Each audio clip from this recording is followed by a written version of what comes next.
Oh, the Kevin Bacon story is when I was on this. Thank you, Justin. When I was on the set of Friday the 13th, of course, Kevin Bacon was on the set. I was kind of a serious little kid, you know, and I wanted to get into my character, so I would look into the waters of the lake and kind of get into this character of, you know, Jason. And so Kevin just was taking a pee in the woods, and he stopped. He saw me there, and he goes, "Hey, Ari, what you doing, man?" And I'm like, "I'm getting into character," like that, like. And he just fell on the ground laughing. He thought it was so funny. He's like, "You're 12 years old." I'm like, I gotta feel it, man. You know, he just thought it was so funny. And I was like, "Don't you guys do that?" And he's like, no. But you gotta hand it to him. He has that great speech where he says, "You see that storm? It's coming down the valley like a son of a gun." I was like, that's theater. No, and also that scene, I love that scene. No one ever remembers this part. The blood dream. Remember? She says, "Oh, I have this dream every night, and I'm in the shower, and it all turns to blood, and then all hell breaks loose." So that's some good writing. Anyway, sorry I took you back to Friday the 13th again. Hey, that's it. You literally are allowed to do that. Well, there's other movies. I'm in a movie called The Barn, which is pretty amazing, where I play Dr. Rock, who's a video DJ from the 90s. I basically play myself. Now, The Barn 2 is coming out. Linnea Quigley is in it, and Lloyd Kaufman is in it, and I get to kill zombies with my guitar. And I was just going to ask you if there was going to be any guitar violence. So, there's some pretty graphic guitar violence. You'd be amazed where you could put that thing. So before we got on stage, you said there were some other movies you're working on besides just The Barn. What else is coming out new for you? I just got cast in a movie called The Inn. I wish they would come up with better titles. No. He just got removed from a movie called The Inn. You guys probably know him. I said you just got removed from a movie called The Inn. No. So who else in this movie? No. Another bad joke. No. I'm in a movie you probably know, which is a fine film. It's called Clown Motel. Have you seen Clown Motel? Thank you. Where I play Sycan, the clown, who sort of sounds like this, and he says all sorts of crazy things. And his key line is, "Respect the testicles!" As he's beating a girl to death with a juggling pin. This is fine art, my friends. I'm telling you what, if you went to the Felissa Rose panel before this, there's a weird theme going on these panels, and I'm not sure why. Well, you know, Felissa, oh my God. Anybody else have any questions out here? Back in the back row, what you got, man?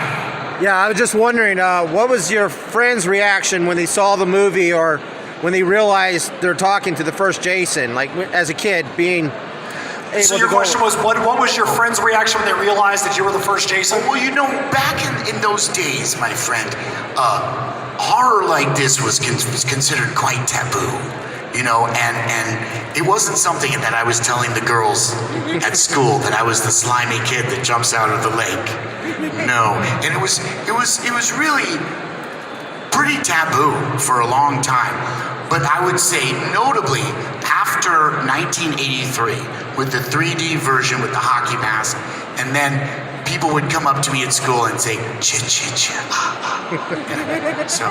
And I was like, "What?" You know, so, but I was always proud of it. I didn't understand why they gave it such a bad review in the New York Times. So hey, at what point, like you said, it was taboo back then, at what point in your life did you feel like you could be proud of the fact publicly that was your role?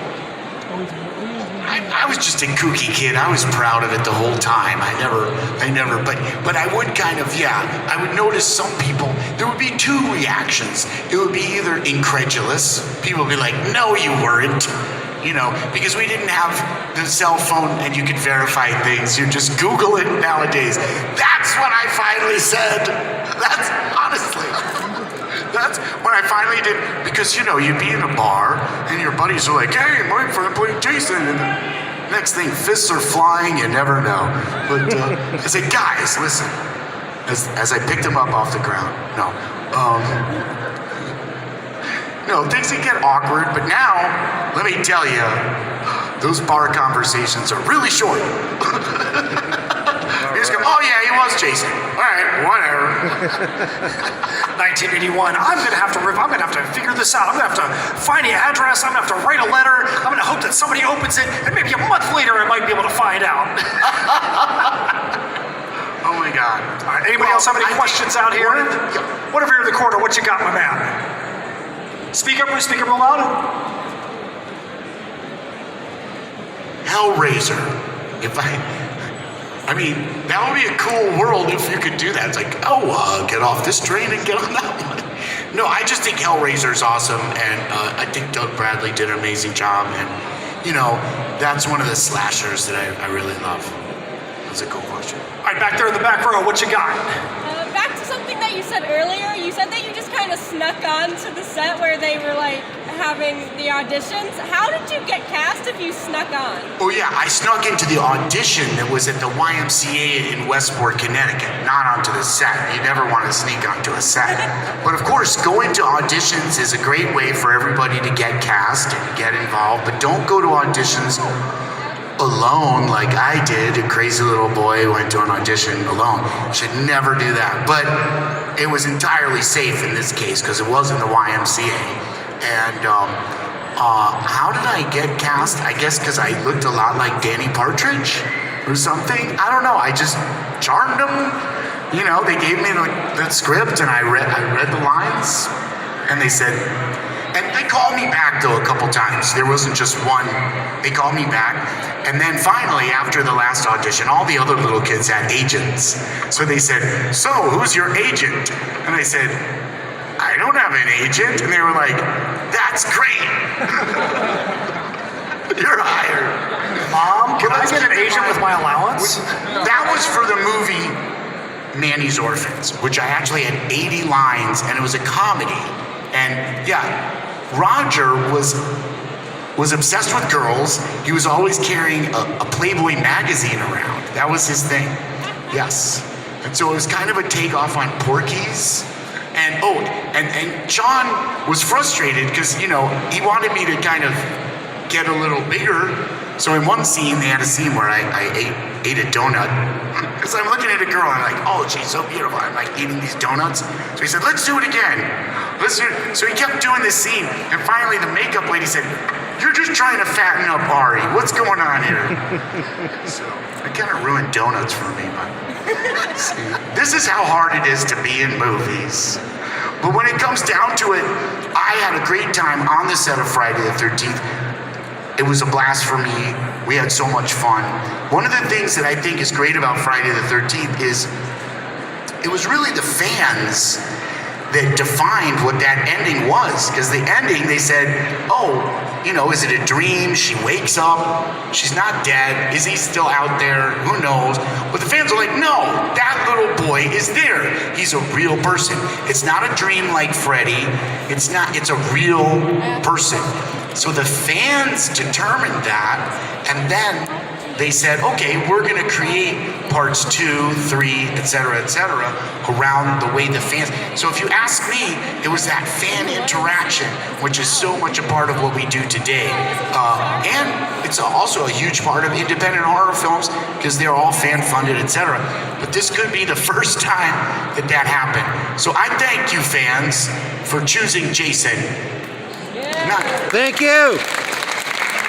And to think that was done at a time when, again, it was, I'm going to write a letter to the studio and tell them that Jason's alive, and maybe somebody's going to read it. This wasn't something where you could flash mob it or you're going to go to their right. Facebook page. That's a good point. Literally word of mouth. It was totally word of mouth. Tom Savini used to go to the shows to watch everybody freak out at the end. He would sit backwards and wait for my scene, and he said he saw grown men weep, people throw popcorn in the air, people piss on themselves, all sorts of wonderful things.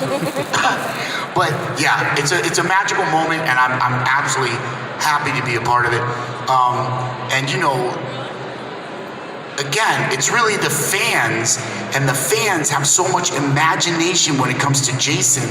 You see kids cosplaying Jason, you see people getting the Jason tattoos. It's absolutely a part of American culture and world culture, and you know, it's an honor to be a part of it, and everybody out there who loves Jason and Mama is a part of it. And that's what I think is different about us and that crazy Michael Myers. Yeah. Because he's always like, you're not supposed to kill your family members. I mean, come on. Anyway, it's a different button that's pushed there. And that actually pushed my buttons when he killed those firemen. I can't get over that. I'm still angry. All right, guys, we've run out of time on the panel, not only because of the panel, because we have another one coming Michael! up, but this guy right here has got to get himself ready because he's got a performance tonight. That's right. We're at O'Malley's Alley tonight with First Jason, my metal band. Come and check us out. We got a killer set ready for you. We just played in Nashville, Knoxville, Chattanooga, and Atlanta. We're ready to Chattanooga. Ocala. We know you love metal down here. Yeah. So let's make it loud. And Yeah. remember, Jason never dies. All right, guys, one more time. Jason never Big round of dies. applause, Mr. Ari Lehman.